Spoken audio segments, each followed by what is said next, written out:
Hello there, Mike Schaefer, Next Home Cellular Realty from the Villages again. Today I'm talking about how you can find a good realtor.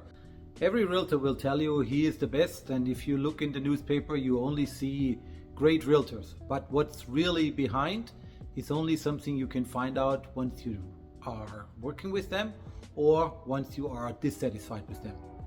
Every realtor is telling you, yes, I'm the best, and pick me, and if you see these ads you are getting a little bit misleaded. Today I'm talking about one thing that's beating everything, and that's called experience. You cannot get a 20-year-old with 40 years of experience, but you can get a 60-year-old with 40 years of experience. About 95%, I would say, of all realtors, I think they are capable of opening a door for you and letting you see a home. But there's really way more to it than just doing this. I mean, even the paperwork is sometimes challenging for most of them. Let me explain you why you should actually go with someone like me. It was a rainy Thursday evening in January 1984 when I was at the army, and my immediate superintendent said, let's go guys, we're going and having a nice evening. Let's go out for a drink and a disco. We were all excited, but we did not know how much this evening would change our future.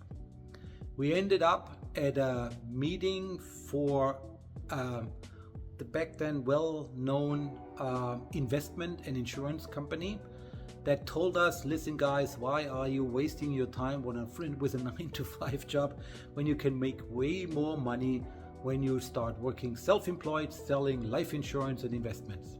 Oh yes, we all got excited, but we didn't really believe it. I gave her my information and said, yes, I'm interested, I want to start this, and you can call me anytime. Guess what happened? I forgot her right after that evening, never even thought about her. Yep, I forgot about her, but she did not forget about me. It was a couple days later when I got a phone call where he asked me where I am. I said, home, why? Who is this? And she said, remember that meeting that we had where I told you you can make so much more money being self-employed, selling life insurance and investment? You agreed. I said, yeah, but you know what? I changed my mind. It's definitely not for me. And she asked the one question that really got me excited. What's not for you? The money or the time that you want to spend? I said, the time. And then she got me and said, listen, why don't you come in? I'll pay you $200. If you come in, you give me the number of 10 of your closest friends, and if not all of them sign up for a meeting for an appointment, I'll give you the $200.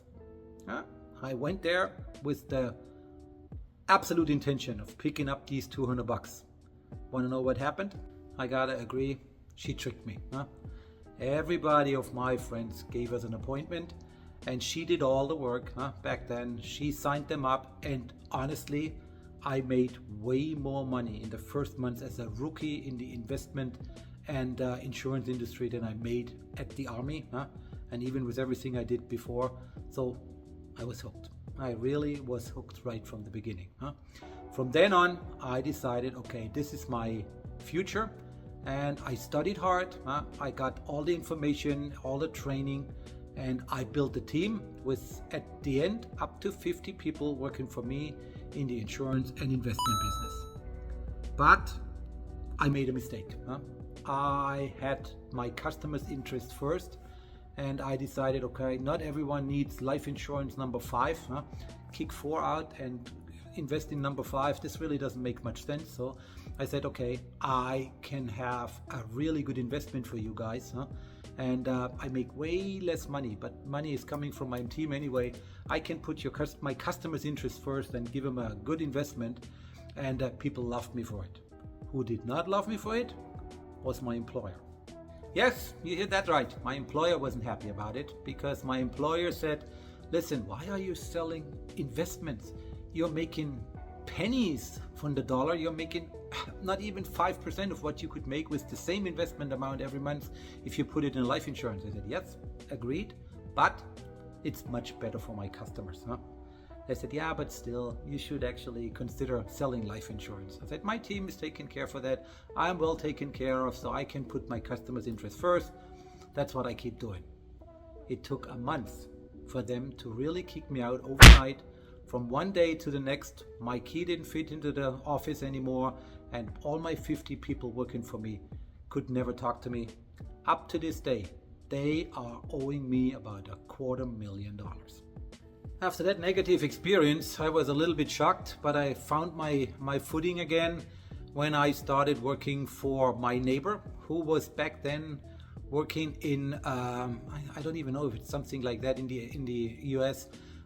It's called a Bausparvertrag. This was back in Germany. It's all back in Germany.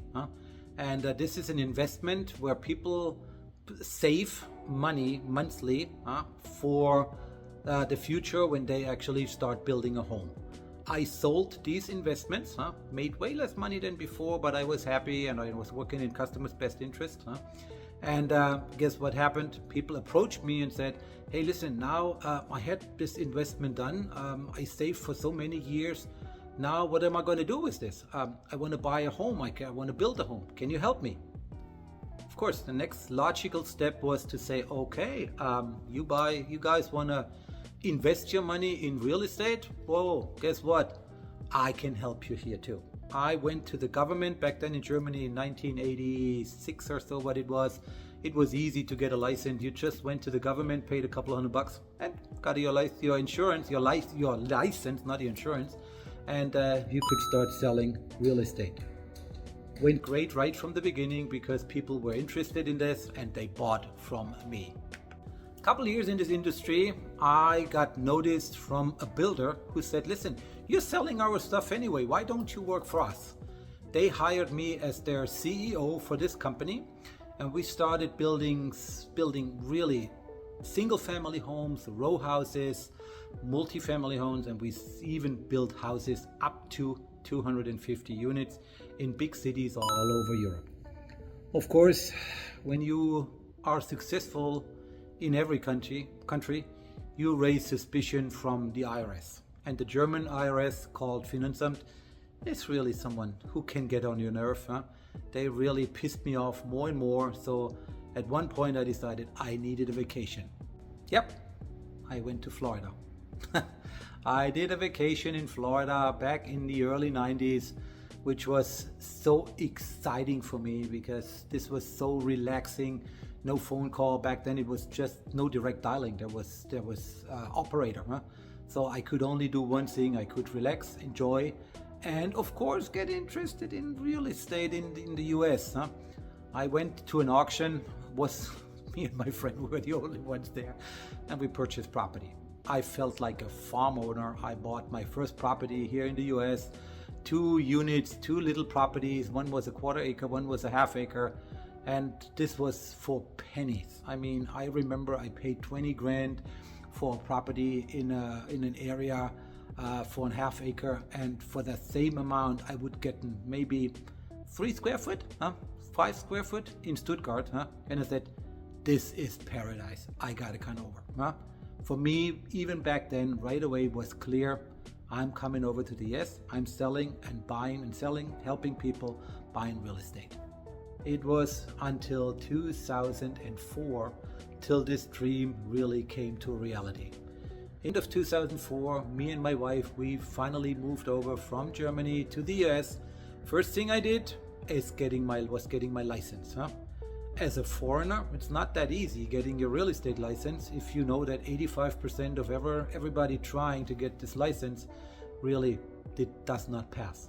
I passed the first time, was happy, and we did regular real estate and also building homes. Wasn't the same than in Europe.